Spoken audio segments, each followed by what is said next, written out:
Bonjour à tous. C'est parti pour la conférence Valoriser mes produits sous signe officiel de qualité. Alors, je vois que vous êtes nombreux, vous êtes 34 à nous suivre en direct. Donc, on est bien à la première édition du Forum des fournisseurs des circuits courts qui a commencé depuis ce matin. Donc, tout au long de la journée, des conférences sur le thème des circuits courts. Et en parallèle, des professionnels qui sont présents pour répondre à votre question avec un chat ou prendre rendez-vous. Si vous souhaitez, n'hésitez pas à aller voir leur page. Ils ont mis des photos, des plaquettes, des vidéos YouTube. Il y a plein de choses à aller découvrir. Vous pouvez prendre rendez-vous avec eux et avec les organisateurs, la région, la Chambre d'agriculture, Bio-Normandie et les CIVOM. Alors rapidement, donc excusez-moi, je ne me suis pas présentée. Donc Mathilde Rosette, conseillère circuit court à la Chambre d'agriculture. On a la chance d'avoir 3 intervenantes aujourd'hui, dont je vais laisser se présenter. Donc, Sarah, je vais te laisser te présenter en première. Bonjour, donc Sarah Lénard, Chambre d'agriculture de Normandie, au sein du filière. Caroline, à toi. Oui, bonjour, donc Caroline Paris, chargée de mission pour l'association Bio en Normandie. Et Pauline. Donc, moi, c'est Pauline Julien et je représente l'agence de communication Bulle Carré. Alors, merci à toutes les 3. Donc, le thème de la journée, enfin de la conférence de ce matin, c'est valoriser mes produits sous signe officiel de qualité. Donc, hop, vous allez me dire si c'est bon. Est-ce que c'est bon? Vous voyez mon diapo? Oui. Ah, et excusez-moi, Chloé, j'ai oublié qui sera là pour modérer la conférence. Excuse-moi, Chloé. Pas de problème. Donc, valoriser mes produits sous signe officiel de qualité. Alors, Sarah, je te laisse prendre la parole et puis n'hésite pas à me dire quand tu veux que je passe à la diapo suivante. Très bien. Très bien. Donc, je vais commencer avec cette diapositive. C'est parfait. Donc, effectivement, sur cette conférence qui a pour thème la valorisation des produits locaux, nous avons immédiatement pensé aux produits qui sont sous signe officiel de qualité et on va également faire un petit zoom sur les produits qui sont issus des exploitations sous certification haute valeur environnementale. Cela nous a semblé important parce que ce sont deux moyens, deux méthodes pour à la fois communiquer, valoriser ces produits, tant bien auprès du consommateur en termes de garantie, mais aussi au niveau financier en termes de plus-value. Donc, pour les signes officiels de qualité, je vais vous présenter essentiellement les signes officiels de qualité hors agriculture biologique qui sera fait plus en détail par Bio en Normandie juste après, et puis la certification HVE. Donc, ce qu'il faut savoir, quelques grands principes, c'est que sur les signes officiels de qualité hors agriculture biologique, on est plus sur des démarches collectives individuelles. Et une fois que le signe officiel de qualité est sorti pour le produit concerné, on peut rejoindre ensuite, si on est apte, on a étudié, on se sent en capacité de suivre le cahier des charges établi, de rejoindre le groupe collectif. C'est également dans cette démarche quelque chose qui est volontaire, qui se décide par la personne. Il n'y a rien d'obligatoire. On y va si on veut, si on a envie de répondre à ses exigences, mais il n'y a rien d'obligatoire. Chaque personne prend sa décision.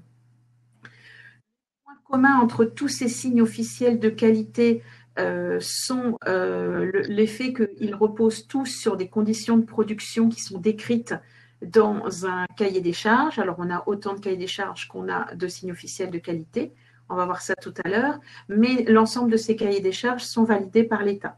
Et donc, pour assurer la véracité du suivi de ces conditions de production, de transformation et de distribution, pour garder la garantie du signe officiel de qualité, l'agriculteur qui fait le choix d'aller vers ce signe fait également le choix d'accepter de recevoir des contrôles réguliers par des organismes de contrôle indépendants et agréés par l'État pour vérifier ce qui a été mis en place. Donc, dans la diapo suivante, on va voir donc que dans les signes officiels de qualité, on a une liste exhaustive de labels. Donc, vous les connaissez certainement tous. Alors, donc, quand le label dispose dans son dessin, dans son design d'étoiles, c'est qu'on est sur une reconnaissance et un enregistrement au niveau de l'Europe. Et les autres labels, qui est appellation d'origine contrôlée et le label rouge, on est sur un enregistrement au niveau national. Donc, diapositive suivante. Donc, on va retrouver les labels par sigle avec leur identité, soit européen, soit français. Et là, on va voir que si on veut garantir l'origine du produit, on peut s'orienter soit vers des appellations d'origine protégée ou contrôlée, ou si on ne peut pas avoir absolument toutes les étapes dans l'aire géographique déterminée, on peut s'orienter vers une IGP, une indication géographique protégée, où on n'est pas dans l'obligation d'avoir toutes les étapes de fabrication du produit dans l'aire géographique concernée. On peut avoir une étape à l'extérieur, bien sûr, sous justificatif technique. Si toutes les étapes sont possibles dans l'aire, on ne vous autorisera pas de ressortir de cette aire.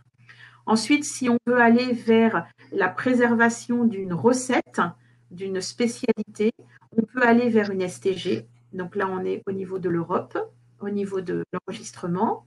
Si on veut aller vers des données environnementales, des données bien-être, des données de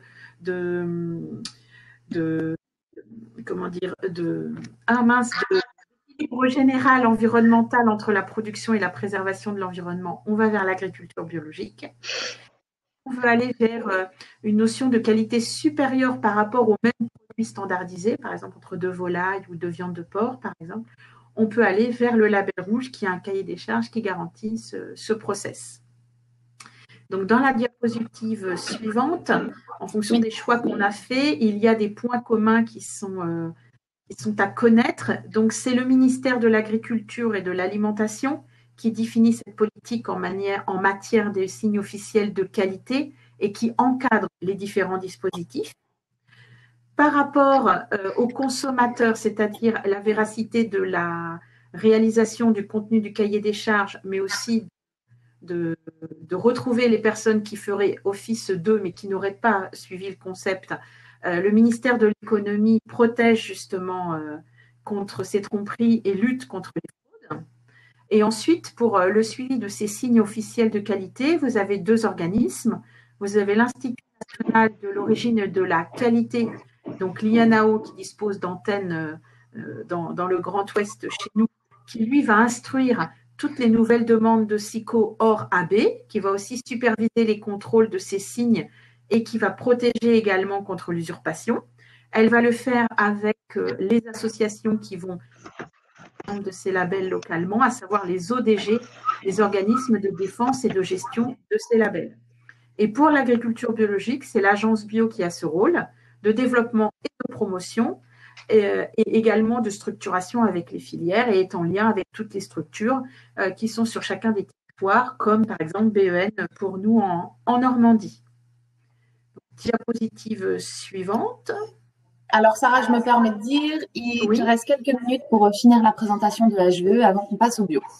Parfait, c'est parfait. Donc après ces signes officiels de qualité, les producteurs disposent maintenant, s'ils veulent notamment répondre à l'éligibilité de la loi EGalim en restauration collective, qui prend effet au 1er janvier 2022 pour l'ensemble des acheteurs publics, que cette loi prévoit l'éligibilité d'autres choses que les signes officiels de qualité, mais la certification HVE, haute valeur environnementale.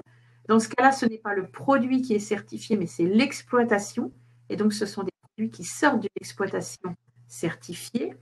Donc, on a pensé également à vous les mettre parce que en cette période d'arrivée des Galim, c'est une façon d'accéder au marché si on n'a pas de signe officiel de qualité et que l'on veut continuer à faire partie des 50% de produits de qualité et durable de la loi EGalim.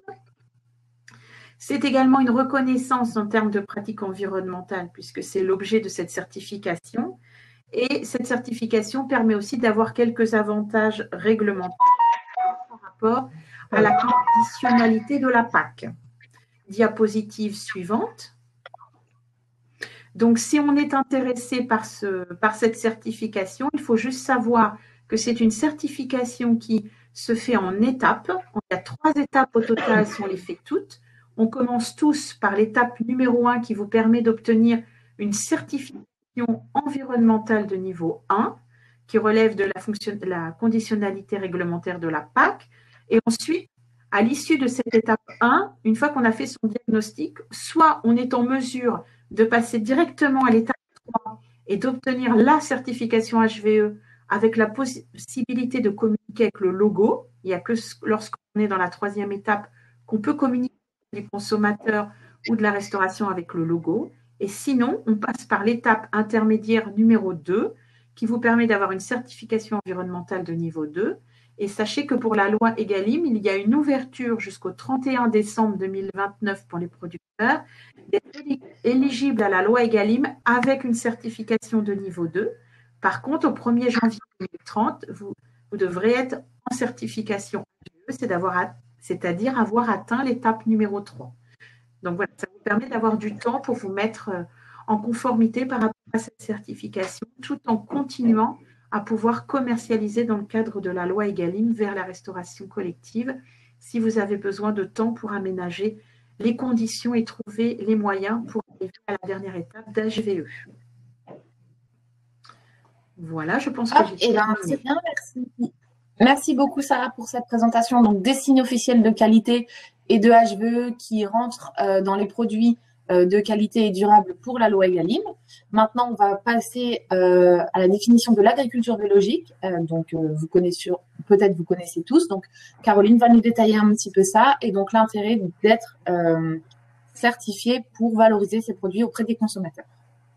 Alors, tu as 5 minutes, Caroline, je te laisse la parole. D'accord, merci Mathilde. Donc moi je vais revenir en effet sur le cahier des charges de l'agriculture biologique. Donc juste pour vous préciser qui est Bio-Normandie. Donc Bio-Normandie, c'est une association qui fédère les agriculteurs biologiques du territoire Normandie. Donc aujourd'hui, il y a près de 2000 producteurs aujourd'hui engagés sous le mode de production de l'agriculture biologique sur le territoire Normandie et un petit peu plus sur les territoires ex-Basse-Normandie par rapport au territoire ex-Haute-Normandie.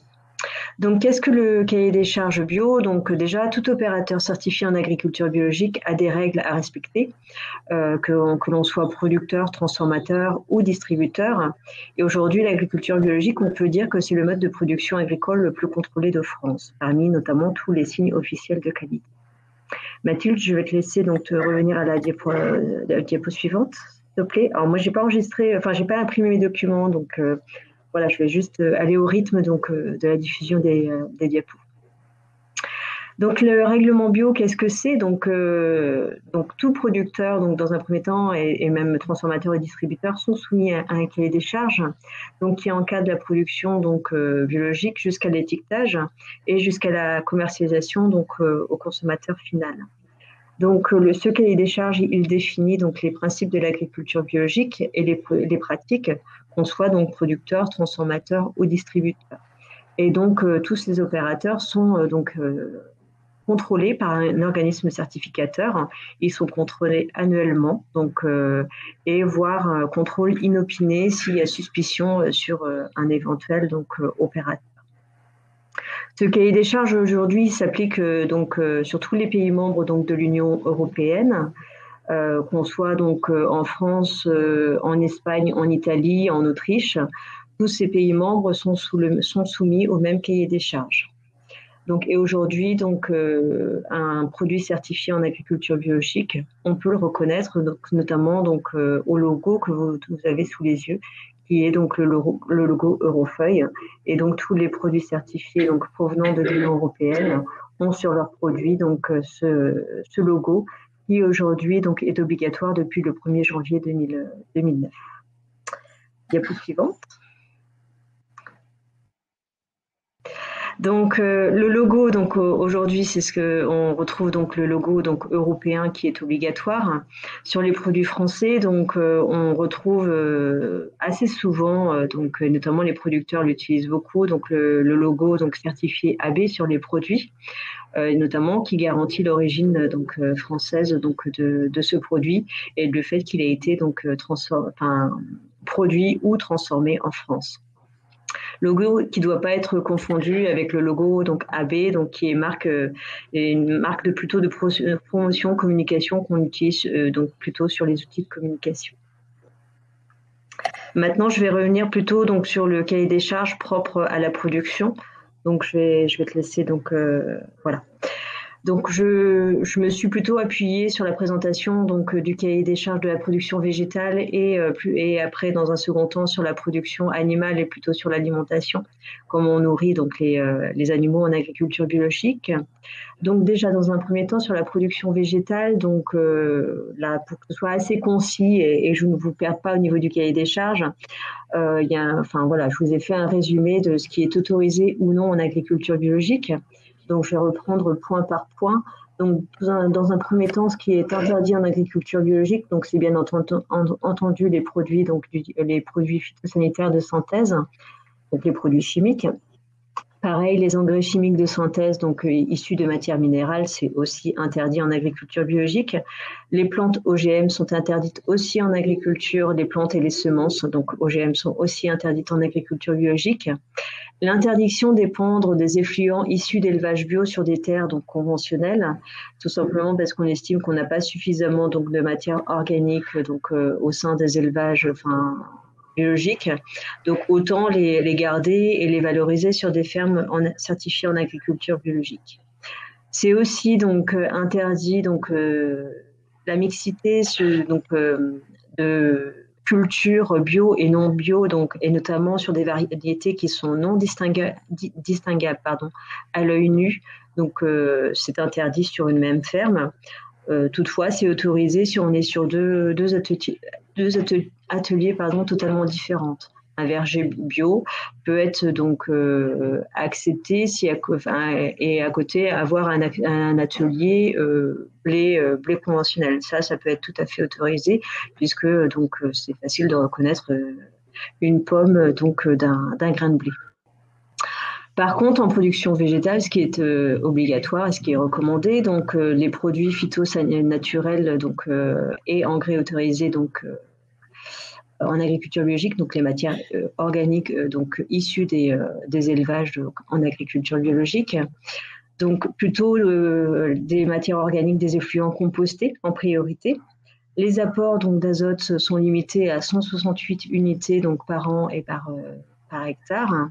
C'est ce que je vous disais, donc la mixité donc possible sur des variétés différentes à l'œil nu. Donc c'est ce que je prenais exemple tout à l'heure donc sur les vergers par rapport à des cultures, donc notamment des céréales, ça c'est tout à fait autorisé. L'emploi de semences bio, c'est une obligation, et s'il y a une indisponibilité donc en agriculture biologique, le producteur doit faire une demande donc de dérogation auprès de l'INAO pour pouvoir utiliser des semences non biologiques. Et les rotations donc nécessaires pour la maîtrise donc des adventices et des parasites et pouvoir mieux maîtriser donc les adventices qui peuvent donc être nuisibles sur les cultures. Diapo suivante. Donc au niveau de l'alimentation, donc en effet en agriculture biologique, on privilégie une alimentation biologique auprès des animaux. Un minimum donc de 60% de matière sèche donc de la ration journalière. Il faut que ce soit du fourrage grossier, donc séché ou ensilé. Donc on privilégie l'autonomie alimentaire et le lien au sol, ça c'est une obligation donc au sein des élevages. Donc au moins 50% des aliments donc proviennent de l'exploitation ou des exploitations donc agricoles donc biologiques bien entendu proches donc de l'exploitation. Un accès au pâturage dès que les conditions climatiques le permettent, même en hiver, c'est-à-dire que si jamais il fait beau temps, donc les animaux doivent, s'ils le souhaitent, donc avoir un accès au pâturage. L'utilisation donc de vitamines, minéraux, donc oligo-éléments, selon ce qui est établi sur la liste donc du cahier des charges de l'agriculture biologique. On privilégie aussi les médecines alternatives donc en agriculture biologique, donc aussi. Et donc on est plutôt sur des veaux, hop là. Est-ce que tu peux revenir en arrière, Mathilde, s'il te plaît? Des veaux donc qui doivent être donc sous la mer donc au minimum donc 3 mois. Par contre, à contrario, ce qui est interdit donc dans l'alimentation animale, donc une alimentation donc privilégiée 100% bio et donc interdiction donc à l'alimentation conventionnelle. Pareil, en cas de sécheresse sur notre territoire, ce qui peut arriver, on peut être soumis à des dérogations. Toutefois, il y a quand même un diagnostic qui est fait au préalable pour s'assurer qu'il n'y a pas d'offre d'alimentation bio sur le territoire. Donc l'alimentation à base d'OGM, pareillement, c'est interdit en agriculture biologique, et l'alimentation déconcentrée, donc limitée à 40% de la matière sèche de la ration journalière. Diapo suivante cette fois-ci. Oui, alors je vais te laisser terminer rapidement parce que je vois que l'heure. D'accord, pardon. Eh ben donc, alors juste transformation et distribution. Donc je vais faire très très court. Donc tous les opérateurs de la transformation et de la distribution sont aussi soumis donc à un cahier des charges et à certaines règles. Pour la transformation, donc tout ce qui est donc arômes de synthèse sont interdits en agriculture biologique. On privilégie dans un premier temps on privilégie donc les arômes naturels. Au niveau des prestataires, on peut donc on peut au sein d'un même atelier faire de la transformation pour des opérateurs bio et non bio. Toutefois, il doit y avoir donc une distanciation, donc soit dans le temps, ou soit donc sur deux ateliers totalement différents pour éviter toute contamination entre les opérateurs. Et les distributeurs aussi sont soumis à certaines règles. Pour qu'un produit donc bio, il faut en effet que 95% des produits qui sont intégrés donc dans le produit soient issus donc de l'agriculture biologique, dont 50% d'ingrédients d'origine agricole. Il est autorisé une part de 5%. Toutefois, les 5% doivent être soumis à une liste positive qui sont indiquées dans le cahier des charges. Et donc ces 5%, ils peuvent être d'origine conventionnelle s'ils ne sont pas dans cette liste exhaustive. Et juste un dernier point sur la distribution. Donc tout opérateur qui propose que des produits emballés, je prends un petit peu d'avance sur la diapo suivante. Tout opérateur qui propose des produits préemballés n'est pas soumis à un contrôle et à une notification auprès de l'agence bio pour pouvoir vendre donc des produits biologiques. Mais toutefois, les opérateurs qui revendent en vrac des produits biologiques sont soumis, et notamment s'ils sont sur un seuil au-delà de 10 000 euros de vente par an, sont soumis à un contrôle par un organisme certificateur. Donc, à chaque étape, normalement, à chaque étape de la distribution d'un produit bio, donc que ce soit un opérateur, un transformateur ou un distributeur, chaque étape doit être certifiée par un organisme certificateur, et c'est à cette seule exigence qu'un produit peut être valorisé en agriculture biologique. Voilà, je vais m'arrêter là-dessus. Je ne sais pas si j'ai été compréhensible jusqu'au bout. J'ai essayé de faire vite. En tout cas, je vous ai donné les grands fondements. Merci beaucoup, Caroline. Il y a un écho. Et du coup, on répondra aux questions après dans le chat s'il y en a. Donc, je te laisse la main, Pauline, pour la présentation maintenant de comment valoriser les produits sous signe officiel de qualité dans sa communication. Oui, alors je suis Pauline Julien, donc je représente l'agence Bulcaré, donc c'est une petite agence qui s'est créée fin janvier sur Vassy à Val d'Alière, et je suis spécialisée dans le support imprimé. Donc j'ai 5 ans d'expérience dans le métier, dans le support imprimé. Et du coup, je mets à profit mes compétences pour aider les agriculteurs dans la conception de leurs étiquettes et de leur packaging, ou même de leur support de communication, notamment pour la vente sur les marchés, dans les AMAP, ou même dans les points relais. Donc, pour les exploitants qui souhaitent s'adresser directement à leurs consommateurs en vendant leurs produits, il faut tout d'abord commencer par faire une identité visuelle. Donc, c'est un mot un petit peu barbare, mais c'est juste qu'il s'agit de créer un logo, choisir un nom et déterminer un message et des valeurs et des promesses envers le consommateur. Donc, du coup, le graphiste va être là pour vous aider en fait à déterminer vraiment les valeurs que vous souhaitez transmettre à votre consommateur. Par exemple, si vous souhaitez plus donner l'envie d'un produit authentique, ou plutôt jouer sur le côté ludique de votre produit, ou notamment... alors, du coup, à quoi sert une identité visuelle? Parce que les diapos vont un petit peu plus vite que prévu. Alors, Non, c'est pas grave. Donc, à quoi sert une identité visuelle? Donc, elle va servir à vous identifier et vous reconnaître. Donc, en fait, on va créer un vrai point de repère visuel, en fait, pour le consommateur. Parce que lorsque vos produits vont être mis dans des points relais ou dans des AMAP, il va être au milieu de plusieurs produits avec, par exemple, un fromage. Il peut y avoir plusieurs fromages qui viennent d'exploitations complètement différentes. Et donc, il va falloir que le consommateur sache d'où est-ce que vient ce fromage-là et dans quelles conditions celui-ci a été réalisé. Il va servir également, donc c'est ce que je disais, donc il sert à vous démarquer, à vous différencier des concurrents. Il va aussi également servir, elle va également servir à véhiculer les valeurs de la ferme ou de l'exploitation et toucher la bonne cible, donc le bon consommateur. Donc, comment on applique une identité visuelle? Donc, on va créer un logo, donc un univers graphique avec des formes, des couleurs, des typographies.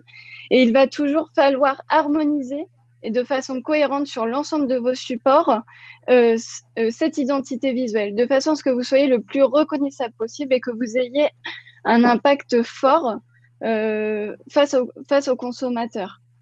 Donc, ils va toujours utiliser les mêmes logos, les mêmes polices, les mêmes gammes de couleurs, le même univers graphique et le même style graphique. Donc là, on a un exemple. Par exemple, si vous faites de la livraison, voilà, c'est toujours bien d'avoir votre véhicule aux couleurs de votre marque.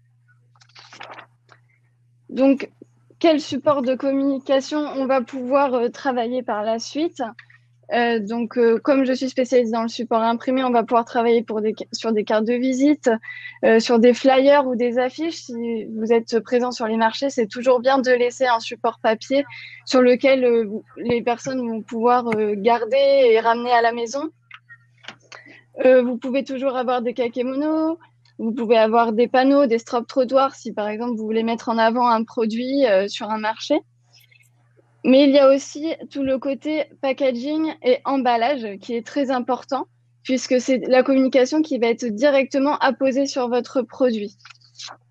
Donc, l'importance du packaging, c'est essentiel parce que c'est ce qui va permettre à votre consommateur de comprendre votre produit, de comprendre sa provenance, de comprendre l'engagement que vous avez, l'engagement de la marque, notamment avec la présence des logos sur le produit. Vous allez également rassurer le client. Vous allez aussi lui donner une impression sur la gamme et le rapport qualité-prix du produit. Et vous allez aussi, l'emballage va avoir un impact sur le déclenchement de l'achat. En fait, c'est ce qui va séduire le client, c'est ce qui va lui donner envie d'acheter votre produit. Voilà. Ah oui. Donc là, ça a été un petit peu plus vite que prévu parce que j'étais un petit peu stressée. Donc, ça a été un peu plus vite que prévu. Mais voilà, si vous avez des questions sur la conception et les étiquettes ou même sur la création de packaging sur mesure pour vos produits, moi, je suis là pour vous aider, pour vous accompagner, pour concevoir le meilleur produit, le meilleur emballage qui va correspondre au mieux à votre exploitation, à vos valeurs. Et qui va surtout avoir un message fort à la cible que vous avez envie de toucher et aux consommateurs que vous avez envie de séduire. Voilà. Ah oui, ben voilà. Très bien, merci beaucoup Pauline, c'était, je pense, très clair. Hop, alors je vais repasser, j'arrête de partager mon écran. Merci à toutes les trois. Alors il nous reste un petit peu de temps pour des questions. Alors Chloé, je te laisse la main pour reprendre les questions et les adresser à nos intervenants. Une première question, je pense pour toi Sarah, sur les signes officiels de qualité. Quid de l'appellation produit fermier? Est-ce que tu peux nous en dire davantage là-dessus? Alors effectivement, j'ai fait la liste des signes officiels de qualité. Pour certains d'entre eux, ils existent en version fermière. Par exemple, vous avez des volailles label rouge qui existent en volaille label rouge fermière. Mais si on parle du produit fermier tel qu'on l'entend tous, c'est-à-dire de qualité, et si votre question a pour but de vous demander si le produit fermier hors signe officiel de qualité rentre dans la loi Egalim, la réponse est malheureusement non. Il ne fait pas partie du produit fermier. Le produit fermier, comme le produit local, ne fait pas partie de la loi Egalim au sens strict de sa définition. Il faut qu'il soit associé à un des signes officiels de qualité ou HVE pour être considéré comme durable et de qualité. Ok, merci. Alors, je me permets de compléter la réponse de Sarah. Effectivement, donc il n'y a pas de labellisation officielle pour le terme fermier. Il est sous-entendu que ce soit un produit qui est fabriqué par l'agriculteur, transformé et vendu par l'agriculteur. Mais ce n'est pas encore un terme qui est légal pour toutes les catégories de produits, contrairement aux signes officiels de qualité qui ont été Ensuite, une question pour Caroline sur les exploitations certifiées bio. Dans le cas d'une exploitation certifiée AB, peut-il être créé des produits compostés, mais dont la base ne viendrait pas obligatoirement de l'agriculture biologique? Alors, je ne vais pas m'aventurer parce que moi, je ne suis pas technicienne, donc je n'interviens pas sur la technique auprès des producteurs. Je crois que Florine, elle est là, donc je ne sais pas si Florine, elle a la réponse. Je crois que c'est autorisé à la seule condition que c'est composté. Donc, on peut épandre des matières organiques compostées sur des fermes donc d'origine conventionnelle, donc d'origine de ferme conventionnelle sur des fermes bio, mais il faut que ce soit composté. Ça, c'est une obligation, je crois. Mais je ne vais pas m'aventurer parce que je ne travaille pas auprès des producteurs sur la technique. Donc, j'ai peur de dire une erreur. Mais de mémoire, je crois que c'est ça. Donc, peut-être, du coup, je vois la personne, là, David Noël, qui a posé la question. Peut-être revenir vers Bio en Normandie. Je prends la question et puis, voilà, oui. Et alors, et des questions ensuite pour Pauline, qui sont à peu près du même ordre, les ordres de prix pour les conceptions d'étiquettes. Il y a aussi la question sur un packaging. Alors voilà, après, j'invite les personnes à prendre rendez-vous avec Pauline si c'est pas déjà fait. Mais voilà, si on pouvait avoir un ordre d'idée des tarifs, voilà. Oui, alors du coup, c'est vrai que là, tout à l'heure, je regardais aussi et tout se passe pas à distance. Au contraire, moi, je préfère aller dans les exploitations pour rencontrer les agriculteurs, voir les fermes aussi. Et puis, je trouve que c'est plus humain, c'est plus facile aussi pour comprendre les engagements de la ferme et puis rencontrer les gens. C'est l'essence de mon métier. Et dans un second temps, c'est des tarifs qui sont faits sur devis. Donc, un ordre d'idée, c'est environ 400 € pour la conception d'une identité visuelle complète. Donc, conception du logo, des polices, et de l'univers graphique. Et après, c'est en fonction des supports de communication, en fonction du temps que je passe sur la conception. Donc, c'est environ 40 € de l'heure. Après, voilà, je peux passer entre 2 à 3 heures sur une étiquette. Tout dépendra en fait de l'implication aussi de l'agriculteur dans le projet. Plus j'aurai d'informations, plus ce sera fluide et plus on aura un bon feeling et plus ça ira vite et plus ça se passera bien. Non, on a fait le tour des questions qui étaient dans le chat. Ok. Super. Alors, merci à tous. Alors, je précise que du coup, voilà, si vous avez des questions, que ce soit sur le cahier des charges de l'agriculture biologique, vous pouvez prendre rendez-vous avec Bio en Normandie ou dans le chat. Pareil pour la Chambre d'agriculture et avec Pauline sur Bulle Carré, elle pourra aussi bien vous accompagner répondre à des questions ou prendre rendez-vous avec elle, n'hésitez pas. J'en profite pour souligner que, alors, dans le Calvados, il existe une aide pour les supports de communication, la création de sites internet et les événements à la ferme. Donc pour le département du Calvados qui prend en charge 30% de l'investissement. Et sinon, pour le reste de la Normandie, si vous déposez un dossier de subvention pour l'aide à la transformation à la ferme et la commercialisation en circuit court, vous pouvez mettre des dépenses matérielles liées à la communication, tant que ça dépasse pas, je crois de mémoire, c'est 20%. Pour toutes les questions liées aux subventions de la région pour la transformation à la ferme, on a la chance d'avoir Madame Pinson de la région qui est disponible aujourd'hui. Si vous avez des questions à lui poser, n'hésitez pas à chatter avec elle ou à prendre rendez-vous dans la page de fournisseurs. J'en profite aussi pour vous donner le prochain rendez-vous des conférences. Donc, ce sera concevoir mon atelier de transformation à la ferme qui a lieu à 14 heures. Donc, on se retrouve sur la page avec mon labo fermier qui sera là et aussi Ovo Concept, société spécialiste pour les œufs. D'ici là, n'hésitez pas donc toujours à aller voir la page des fournisseurs, à prendre rendez-vous et à discuter avec les fournisseurs et les organisateurs. Merci à tous d'être présents. On a été jusqu'à 50 personnes, je crois, à cette conférence. Donc, merci beaucoup. Et puis, petit complément d'information de ma collègue qui me dit que le terme fermier n'est pas défini officiellement est défini officiellement uniquement pour les volailles et les fromages. Et pour les autres, ce sont les grands principes qu'on a cités. C'est la jurisprudence qui fait foi. Voilà. Alors, merci à tous et puis je vous souhaite une bonne journée et puis merci à bientôt. beaucoup. Au revoir. Au revoir.